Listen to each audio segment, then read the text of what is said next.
Hi అండి. ఎలా ఉన్నారు అందరూ? ఫస్ట్ టైం అయితే బతుకమ్మ సెలబ్రేషన్ చేసుకున్నాము. సో, మనకి ఆంధ్రాలో సంక్రాంతి ఎంత ఫేమస్ ఫెస్టివల్, ఎంత బాగా సెలబ్రేట్ చేసుకుంటామో, అంతే ఈక్వల్‌గా, అంతే ఫేమస్‌గా చేసుకునే ఫెస్టివల్ అయితే బతుకమ్మ తెలంగాణలో.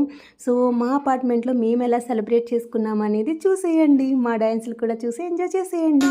అలానే లైక్ చేయడం మర్చిపోవద్దు.